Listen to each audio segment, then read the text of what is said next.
पहली बात तो कि नरेंद्र मोदी जी ने जिस प्रकार से रोड शो किया वो सरासर आचार संहिता का उल्लंघन है। नरेंद्र मोदी जी पैदल निकलकर और दोनों साइड पब्लिक खड़ी हुई है, नरेंद्र मोदी जी हाथ हिला रहे हैं। शुक्र है कि भैया ये नहीं दिखाया कि मोदी जी अभी शौचालय में है, अभी उठ के गए हैं, अपने जो उनका शयन कक्ष है उससे उठकर शौचालय में गए हैं, शौचालय से निकल रहे हैं, शौचालय से निकलते हुए मोदी जी का काफिला बढ़ते हुए, मोदी जी पैदल चलते हुए, और ये वोट डालते हुए।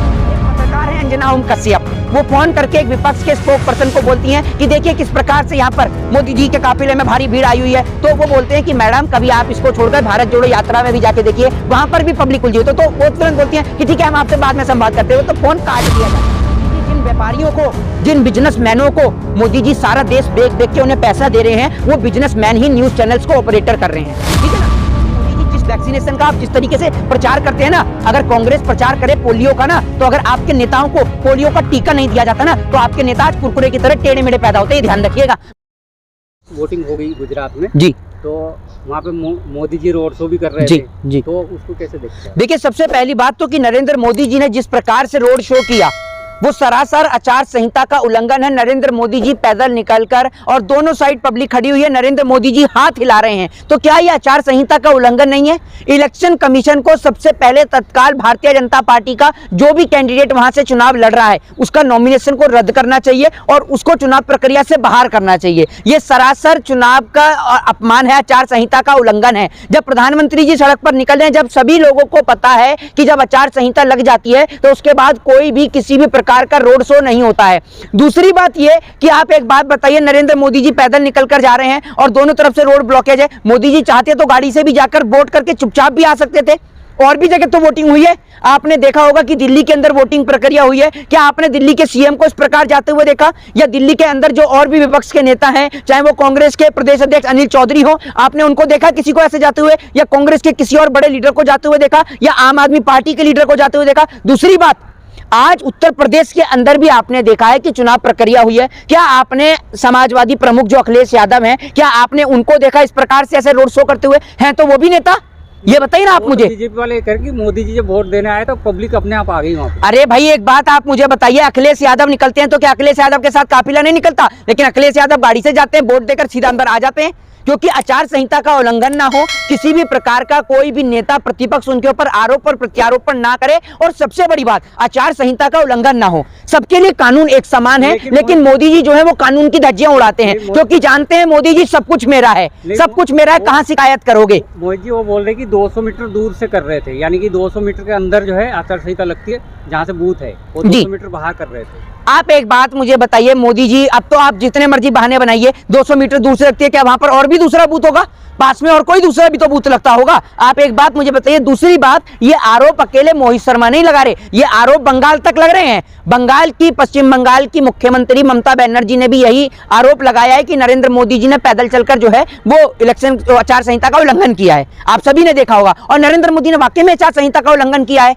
ये बताइए ना आप मुझे। कोई भी और नेता प्रतिपक्ष अगर ये करता तो भारतीय जनता पार्टी सड़क पर उतरकर उसका नॉमिनेशन रद्द करा देती। दूसरी बात भैया, नरेंद्र मोदी जी की माताजी से लेकर, नरेंद्र मोदी जी वैसे तो अपनी माताजी के साथ जाते हैं, माताजी का वोट डलवाने के लिए क्यों नहीं गए? वैसे तो एक अच्छे और आदर्श बेटे बनते हैं, मोदी जी क्यों नहीं गए अपने माताजी को? भाई के साथ गए। तो दूसरी बात ये कि मोदी जी की माताजी वोट डालने जाएं तो टीवी की ब्रेकिंग न्यूज बन जाती है, मोदी जी के भाई वोट डालने जाएं तो वो टीवी की ब्रेकिंग न्यूज बन जाती है। मोदी जी के भाई वोट डाल रहे हैं, टीवी की ब्रेकिंग न्यूज पर दिखाया जा रहा है। मोदी जी वोट डाल रहे हैं, टीवी की ब्रेकिंग न्यूज और हेडलाइन बनी जा रही है। मुझे तो ऐसा लग रहा है ये न्यूज चैनल मोदी जी के पर्सनल हैं, मोदी जी के घर के न्यूज चैनल हैं। ये तो शुक्र है कि भैया ये नहीं दिखाया कि मोदी जी अभी शौचालय में है, अभी उठ के गए हैं, अपने जो उनका शयन कक्ष है उससे उठकर शौचालय में गए हैं, शौचालय से निकल रहे हैं, शौचालय से निकलते हुए मोदी जी का काफिला बढ़ते हुए, मोदी जी पैदल चलते हुए और ये वोट डालते हुए, जैसे क्रिकेट की कमेंट्री दिखाते हैं ऐसे नहीं दिखाया। मैं तो ये देख रहा हूं कि मोदी जी के परिवार के प्रत्येक सदस्य को दिखाया जा रहा है। अरे भैया,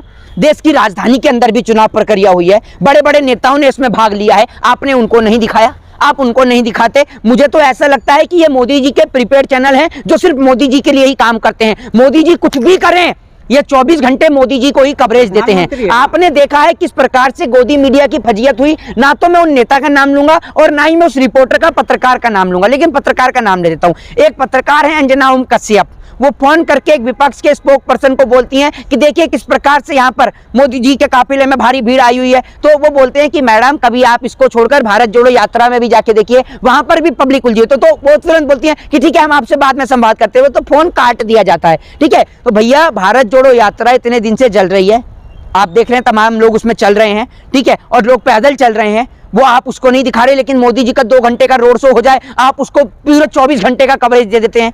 तो ये देश के अंदर जिस प्रकार से ये चीज उत्पन्न करी जा रही है, मीडिया सिर्फ वन साइड कवरेज दी जा रही है। ओपिनियन पोल पर भी जब मनाई थी तो ओपिनियन पोल भी दिखाए जा रहे हैं। बताइए ना आप मुझे। मोहित जी वो बता रहे कि वहाँ पे गाड़ी से इसलिए नहीं की, गाड़ी बैक नहीं हो सकती थी वहाँ पे। भाई कैसी बात कर रहे हैं, गाड़ी बैक नहीं हो सकती तो रिवर्स नहीं होती जाती गाड़ी, रिवर्स नहीं जाती गाड़ी है, ये बताइए ना आप मुझे। बीजेपी में ही चल रहा है ना कि वहाँ गाड़ी रिवर्स नहीं, बैक नहीं हो सकती थी। अरे भैया तो गाड़ी तो रिवर्स तो जा सकती थी, अगर बैक नहीं हो सकती तो रिवर्स चली जाएगी गाड़ी, क्या दिक्कत है? जैसे आई है सीधी वैसी उल्टी चली जाएगी, क्या दिक्कत है? दूसरी बात ये कि मोदी जी को हाथ हिलाने की जरूरत क्या है? ये तो चुनावी प्रचार में ही होता है ना। मोदी जी आते और भी कोई तरीका होता है? ऐसी कौन सी जगह, क्या पोलिंग बूथ क्या इतनी छोटी गली के अंदर कराया था? ये बताइए ना आप मुझे। लेकिन मोहित जी जब प्रधानमंत्री जा रहे, लोग कर रहे तो करेंगे ना। नहीं तो आप ये मुझे बताइए कि नहीं मेरी बात आप सुनिए, विपक्ष के और भी बड़े बड़े नेता हैं, अखिलेश यादव हैं, मायावती हैं, इसके अलावा अरविंद केजरीवाल हैं, वो निकलते हैं तो क्या लोग नहीं देखते? अरविंद केजरीवाल एक प्रदेश के मुख्यमंत्री हैं, एक बात आप मुझे बताइए, छत्तीसगढ़ के मुख्यमंत्री भूपेश बघेल हैं, पश्चिम बंगाल की मुख्यमंत्री ममता बनर्जी हैं, क्या वो सड़कों पर निकलती हैं तो लोग हाथ नहीं हिलाते? क्या वो नहीं कर सकते इस प्रकार? अगर वो करें, नहीं अगर दूसरा करे तो, अगर मोदी जी करें तो डांस और दूसरा करे तो वो मुजरा हो जाता है?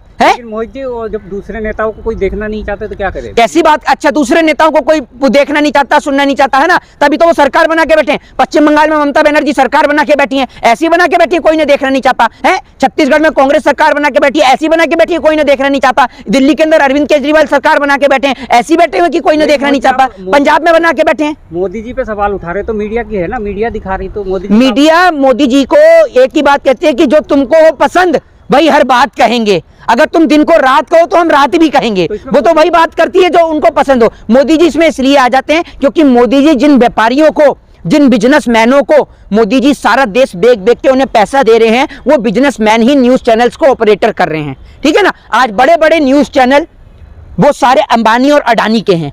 देश कमजोर होता जा रहा है और अंबानी और अडानी की संपत्ति डबल होती जा रही है, तिगुनी होती जा रही है और बढ़ती जा रही है।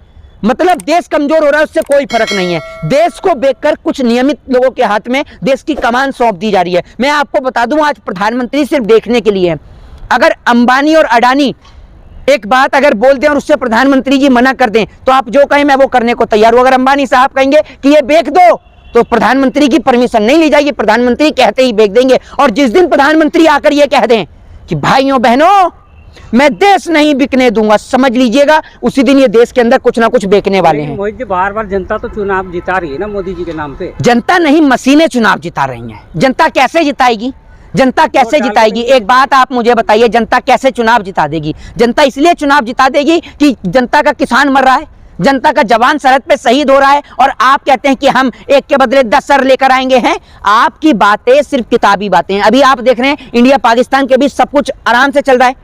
चुनाव आते आते 24 का चुनाव इधर दस्तक देगा और न्यूज चैनल्स पे पाकिस्तान से खतरा आपके सामने आएगा। ब्रेकिंग न्यूज, नरेंद्र मोदी जी ने पाकिस्तान को दिया मुंह तोड़ जवाब। पाकिस्तान लगातार सीज फायर तोड़ रहा है और नरेंद्र मोदी जी ने सीधी तौर पर बात कही है कि ये पाकिस्तान की जो गुस्ताखी है ये माफ नहीं की जाएगी, पाकिस्तान को मुंह तोड़ जवाब दिया जाएगा। पूरे न्यूज चैनल पे सिर्फ पाकिस्तान पाकिस्तान और पाकिस्तान। ऐसा मेमोरेंडम क्रिएट कर दिया जाता है कि भैया दरवाजा खोला और आतंकवादी आपके घर के अंदर आ जाएगा, इसलिए लोग दरवाजे को भी बंद करके रखते हैं। ऐसे मेमोरेंडम क्रिएट करते हैं। बोल रहे हैं कि मैं काम कर रहा हूँ, मैं काम पे वोट मांग। अरे भैया मोदी जी का काम सबको पता है। मोदी जी का काम ये है जहां जहां चुनाव हो वहां चुनावी प्रचार कर दो, कहीं पे जाके टोपी लगा दो, कहीं पे जाके कुछ पहन लो, कहीं पे जाकर ताले वाली कहानी सुना दो, कहीं पर जाकर कह दो मैंने बांग्लादेश की लड़ाई लड़ी है, बस चुनावी प्रचार कर लो। और अगर कहीं चुनाव ना हो, चुनाव भारत में समाप्त हो रहे हो, तो विदेश घूमने के लिए चले जाओ। और विदेश घूमने के बाद भी अगर मन भर गया हो तो एक चक्कर अपनी माँ से भी लगाया हूं, और अगर वहां से भी मन भर जाता है तो मोदी जी कभी तोते से खेल लेते हैं, कभी चीते से खेल लेते हैं,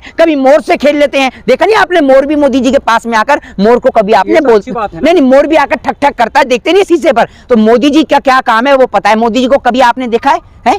मोदी जी को कभी आपने इस बात के लिए देखा है कि मोदी जी जो है वो चर्चा कर रहे हो कि कैसे और किस प्रकार से देश के अंदर जो कंपनियां बिकी हैं, चाहे वो रेलवे हो, एयर इंडिया हो, BSNL हो, MTN हो, जिन्हें आप प्राइवेटाइजेशन का नाम दे रहे हैं, ये वापस कैसे आएंगी?